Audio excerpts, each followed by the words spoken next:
Sabay-sabay natin alamin ang mga kaganapan na nangyayari sa ating bansa.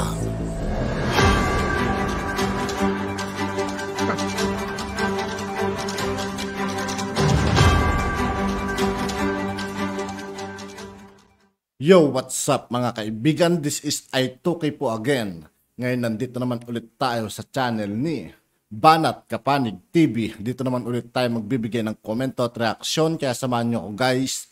Let's go!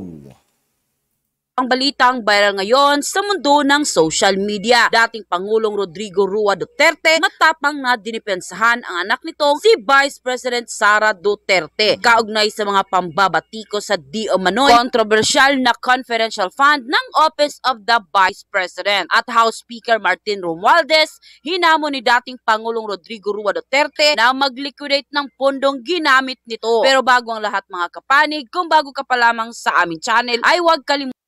Sa lahat ng hindi pa nakasubscribe mga kaibigan kay Banat Kapanig TV, mag-subscribe na po tayo at huwag nyo rin pong kalimutan mag-subscribe dito sa aking channel.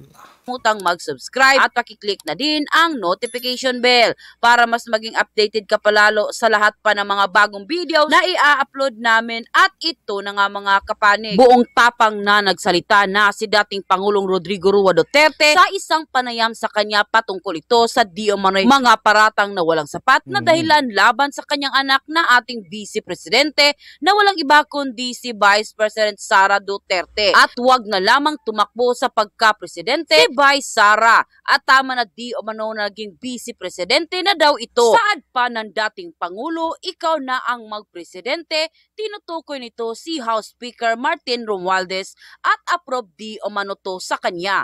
Kaya dating Pangulong Rodrigo Roa Duterte naghamon ng liquidation fund sa lahat para magkaalaman na. Tahasan ding sinabi ng dating Pangulo na the most rotten institution o ang pinakabulok na institusyon sa bansa ay ang Kongreso. Dahil wala di umano itong limitasyon ang paggamit ng pork barrel fund. Hindi rin maiwasan ng dating Pangulo na birahin ang ex-teacher representative na si Franz Castro. At binanggit din si Speaker Martin Romualdez na tila binubusog di umano ang mga kongregista. Dagdag pa ng Pangulo na approve siya na tatakbo bilang presidente si House Speaker Martin Romualdez. Natatawa na lang ako mga kaibigan pag sinasabi ng tatakbo na Pangulo si Speaker, ano? Asa siyang manalo siya kay Vice President Inday Sara sa 2028 election. Ngunit sa isang kondisyon na dapat ipa-audit ang lahat ng ginastos ng Kamara. Dahil alam ng Pangulo na noon pa man nang magkasama pa sila ni Speaker Romualdez na may plano na itong tumakbo bilang Pangulo ng Pilipinas. Sabay-sabing maghihingi siya ng audit na pamumunuan ng COA. At kung hindi ibibigay ang audit, hinihiling niya sa bawat Pilipino na mapa-soldier, army, PNP, farmers at iba pang nagbabayad ng buwis na magdemand ng open liquidation para malaman di umano kung paano winaldas at kung sino ang nagwawaldas ng pera ng mamamayang Pilipino. Hindi lang daw ang mga confidential funds, pati na ang mga party list ng mga makakaliwa ay ipapaliquidate din ng dating Pangulo para malaman kung saan nila ginagasta ang mga pondo ng kanilang mga ahensya. Di rin nakalagpas ang mismong taga-COA na isali din anya sa liquidation. Hinihiling ng dating Pangulo kay Pangulong Bongbong Marcos na isa publiko ang pag-audit at pag-liquidate dahil ito ay bayan ng bawat Pilipino. Hindi lang daw ang mga nakaupo sa gobyerno. Kaya naman nang lumabas ang balitang ito ay umani agad ng samut-saring komento mula sa marami sa ating mga kababayan, kung saan ay marami nga sa kanila ngayon ang di mapigilan ang kanilang sarili na maglabas ng kani-kanilang hinaing at komento sa mundo ng social media. At ayon pa sa kanila, isali mo kaming mga OFW PRRD, lahat ng OFW sa mangsulok na mundo, samahan natin si PRRD. Nagkasakit ng asawa ko, natulungan po kami ni Inday Sara sa Batangas Satellite OBP po dumaan ang guarantee letter para sa bill sa ospital ng asawa ko. Sa'yo po kami Ma'am Inday Sara, salamat po ng marami. Tiyak landslide victory na naman in favor of Vice President Sara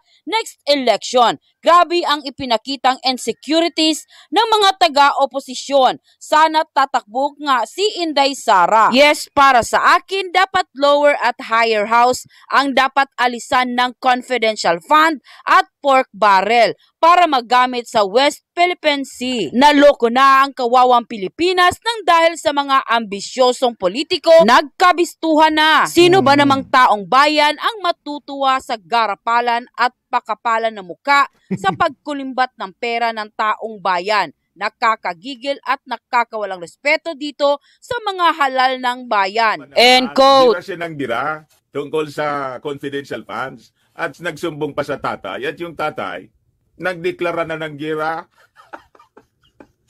Sino ba naman na members ng cabinet ng ating Pangulong Bongbong Marcos yung magugusto sa ganon?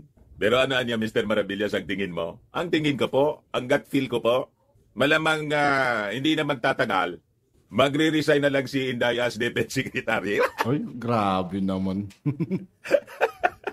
Hindi na siya in, mga kababayan. Alatang-alata sa mga body language po. Doon sa mga members ng cabinet, wala man lang nakikipag-usap sa kanya. Sa departure speech ng ating Pangulong Bongbong Marcos. Pakita ko sa inyo yung replay ng RTVM, mga kababayan. Siyempre, binoto ko si Inday. Yun ang pinili ng ating Pangulong Bongbong Marcos. Di sabi ko, iboto ko na lang, baka makatulong. Ito na ngayon ang nangyayari. But anyway, tuloy-tuloy lang po, kahit mabiyak ang unit team. Wala pa ako ginalaman dyan, ha? Ay, ganyan, Mr. Maravillas, kasi intriga ka ng intriga. Anong intriga? Nagkikwento lang ako kung anong ginagawa nila. O, gas kamay naman ako, Poncio Pilato. Sabi ko sa inyo, wala man po akong kapangyarihan. Wala akong impluensya sa kanila. Distant observer lang ako. Nandito ako, napakalayo ko mga kababayan. Wala man ako dyan sa Maynila. Hindi ko man sila nakakausap.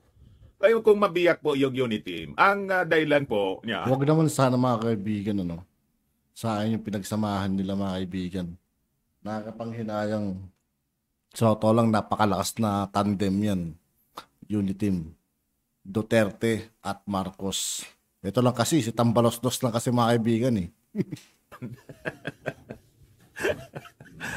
Si Inday man lang po ang dahilan. Siya man lang ang gumawa ng problema at saka yung kanyang tatay. Yung kanilang kampo, sino yung nagsimula niyan? Kung hindi po yung ambisyon ni the little girl. Siyempre po, yung tiwala ng ating Pangulong Bongbong Marcos sa pinsan kay Martin. O nag-attempt po si little girl na best friend ni Inday. Na original member ng bandang The Platters. Nagsimula kay Hilo Garci po. Tapos nagparinig siya ng tambalos-los. Nagkaayos na sana. Tapos ito na yung confidential funds mga kababayan. Si Inday yung may sabi na I leave it to your wisdom sa Congress. Yun pala, masama yung loob niya. Nang tanggalin ng Congress yung kanyang confidential funds, nagwawala yung mag-ama. Nagpalabas siya ng statement na ang kontra sa confidential funds ay kontra sa kapayapaan. Ang kontra sa kapayapaan ay kalaban ng bayan.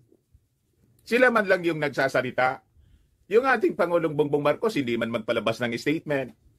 Si Martin Romualdez hindi man nagsasalita. Kumbaga, yung mga kasama niya sa Congress kasi nasaktan.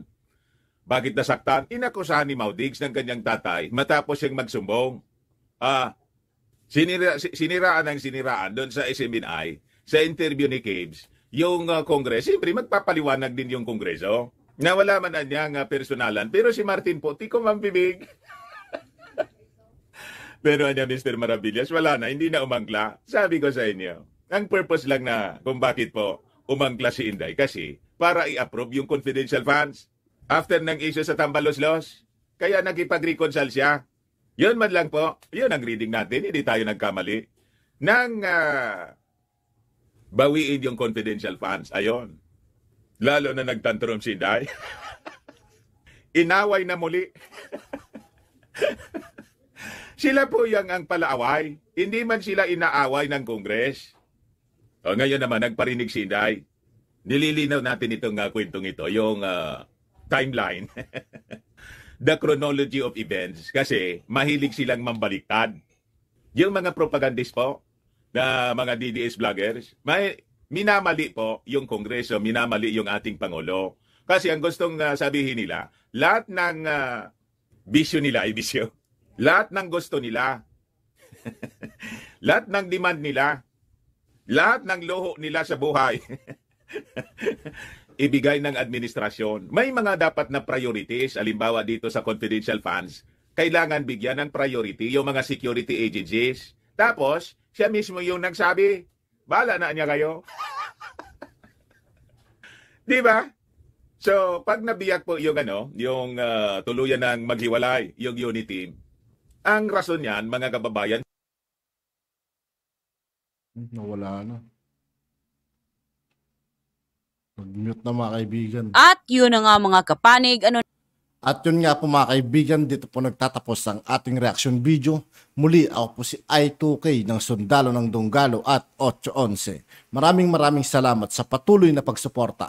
Yeah, peace out.